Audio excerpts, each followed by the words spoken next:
உணர்வோம் ஆன்மீகம். அன்பர்களே வணக்கம். திருவதிகை என்று சொல்லப்படும் பாடல் பெற்ற தலமாக கருதப்படுகின்ற அந்த திருவதிகை பன்ருட்டில் இருந்து 2 கிலோமீட்டர் தொலைவில் உள்ளது.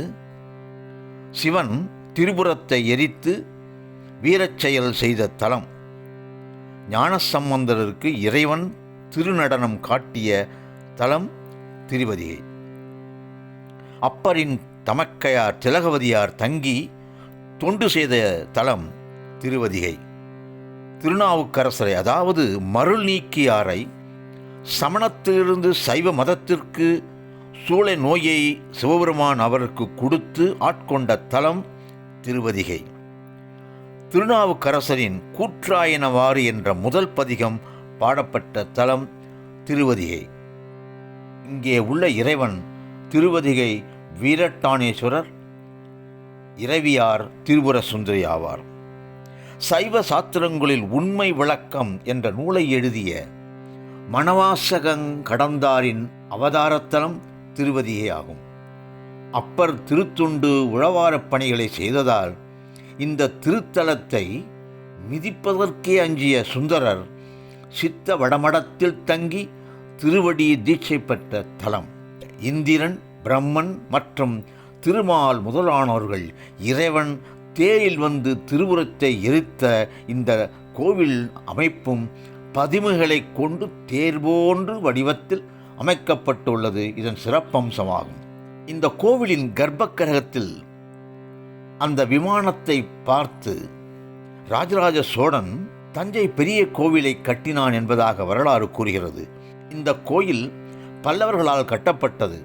கோபுரத்தின் நிழல் தரையில் விழாதவாறு கட்டப்பட்டுள்ளது. தஞ்சை கோபுரத்தின் நிழலும் தரையில் வீழ்வதில்லை என்பதை நாம் நோக்க வேண்டும். தல தீர்த்தம் என்று சொல்லப்படுவது கெடில நதியாகும்.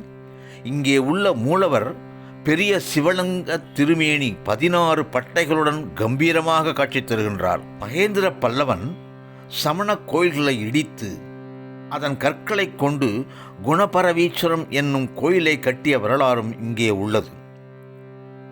தேவார பாடல் பெற்ற இந்த தலத்தை வழிபட்டோரில் முதன்மையாக கருதப்படுபவர்கள் திலகவதியார், ஞானசம்பந்தர், அப்பர், சுந்தரர், கபிலத்தேவநாயனார், பட்டினத்து பிள்ளை, நம்பியாண்டார் நம்பி, திருமூலர் மற்றும் சேக்கிழார் ஆவார்கள். தோடுடைய செவியன் என்று ஞானசம்பந்தரும், பித்தா பிறைசூடி என்று சுந்தரரும் சிவபெருமானை மனதில் ஏந்தி தேவார பாடல்களை தொடங்குகிறார்கள். ஆனால் அப்பர் அவ்வாறு செய்யவில்லை. சூளை நோய் தரும் வேதனையில் இருந்தபடியால் கூற்றுவன் போல் வருத்தும் அந்த நோயின் தன்மையை விளக்கி மிகவும் யதார்த்தமான அந்த முதல் பாடலை இங்கே பதிவு செய்கிறார். கூற்றாயினவாறு விலகலீர், கொடுமை பல செய்தன நான் அறியேன், ஏற்றாயடிக்கே இரவும் பகலும், பிரியாது வணங்குவன் எப்பொழுதும், தோற்றாதன் வயிற்று அகம்படியே, குடரோடு துடக்கி முடக்கியிட, ஆற்றே நடியே நதிகை கெடில, விரட்டான துறை அம்மானே. கெடில நதிக்கரையில் உள்ள அதிகை வீரட்டானத்தில் அமர்ந்திருக்கும் சிவபெருமானே, கூற்றுவன் போல் என்னை வருத்தும் இந்த சூளை நோயினை விளக்காமல் இருக்கின்றீர்களே. நானே அறியாமல் பல கொடுமைகளை செய்துள்ளேன். என்னை அடிமையாக ஏற்றுக்கொண்டுள்ள என் இறைவா, இனி உன்னை பிரியாமல் உன்னையே வணங்கி வருவேன். வெளியே தெரியாமல் எப்படி இந்த நோய் வந்தது என்று எனக்கும் புரியவில்லை. எனது குடலை சுருட்டுகிறது, மற்ற உறுப்புகளை எல்லாம் முடக்கிவிட்டதே.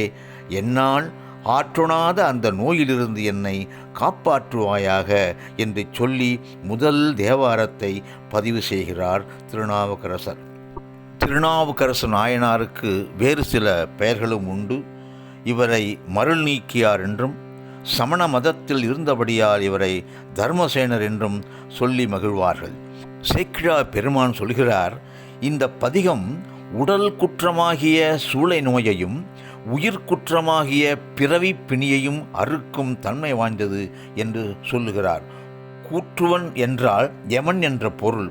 அவன் உடலையும் உயிரையும் கூறு செய்து பிரிக்கின்ற காரணத்தினால் அவன் கூற்றுவன் என்று அறியப்படுகிறது. ஆக இது ஒரு காரணப்பேராகவே மாறிவிட்டது.